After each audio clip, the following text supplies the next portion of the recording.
Hi everyone, it's Blood Gang. Today's Marianne's birthday. As per the channel's annual tradition, I'll be doing something special for her today. This year, I'll be making a Marianne tier list. I'll be mainly rating her based on her gameplay, because if I were to rate her all concept and design as well, their places will be vastly different. First off, we got OG Marianne. Marianne always performed well for me in all modes, including AR and SD, though she has been falling behind in the current meta despite access to premium skills. Rangings are in a bit of a rough spot right now, and her preference for weapons outdated to the point where she would normally prefer Arcane Euphoria if she's running a nuke build, which I've done before with her AoE build. I actually have used the staple infantry tank build of Marianne, Evolving C bonus doubler, Lagoose Friend, and either Pledge or Breath of Life 4, alongside her preference tomes so the flat DR and DR piecing will be active on non-sling weapon. It's not a viable solution as she wouldn't be able to stack percent-based DR outside maybe Guard Echo, but it works when it works. She can also run a tier 4 poise skill, and even the near speed raised Discord should make her to appear support. Hopefully she will get an OP refined in a few months or so. I'm torn about placing Marianne in either C or B tier because how she requires a ton of support to make her work. Screw it, B tier it is. Next, we got Summer, Marianne, and Hilda. And before anyone types down her keyboard saying that backpack units don't count, I'll say they'll still count for the sake of this video. Fight me. Anyways, heals have been eating well for the past months. They got access to an Arcane Staff, Magic Shield Plus, as well as various other premium skills for flank healers, and Summer Marianne is no exception. Their staff is outdated as well, so Arcane Charmer is a solid upgrade for them. I mainly use them in Arena for Guidance Echo and Deadly Miasma support, but they're definitely usable in AR and SD with the tools they've been receiving.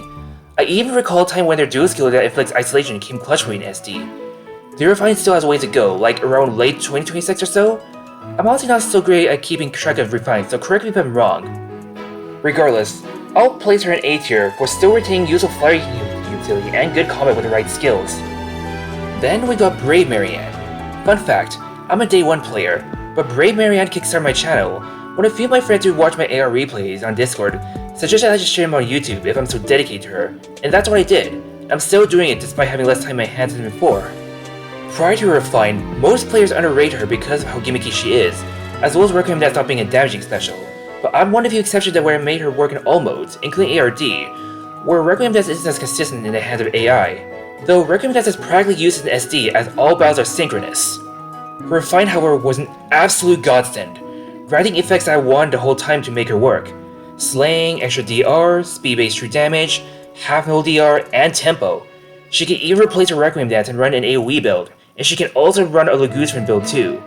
While I've yet to give my Brave Marianne Lagoose Friend because limited resources, I've seen more players do it, and with the amount of DR she has, that's not a bad idea either. She has somewhat fallen off a bit because of Shield Fighter being public enemy number 1, but other than that, I can vouch that she still works well to this day. She goes to A tier, right next to Summer Marianne.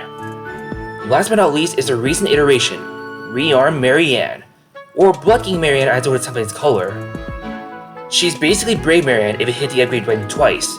She trades in powerful infantry skills for fire utility skills, and has an actual DR piecing special that grants her Shadow Dance, which triggers any form of Kanto, and combined with Arcane Blood Gang, she gets it instant proc every time.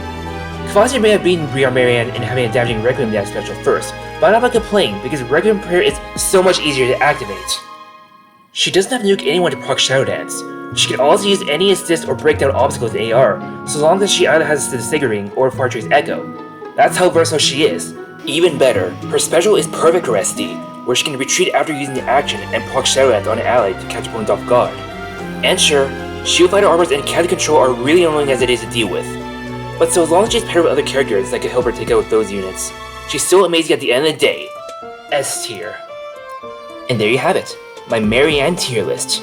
I'm quite surprised that we haven't gotten many Marianne alts despite her popularity, but who knows, maybe we'll get more of her soon. Perhaps we'll get her along with Dorothy the Horse someday. Really wish I could rank all Mariannes in S tier, but I'm trying to be objective here as possible. And yeah, let me know in the comments below which is your favorite Marianne, gameplay wise or design wise. Thanks so much for watching, and happy birthday, Marianne.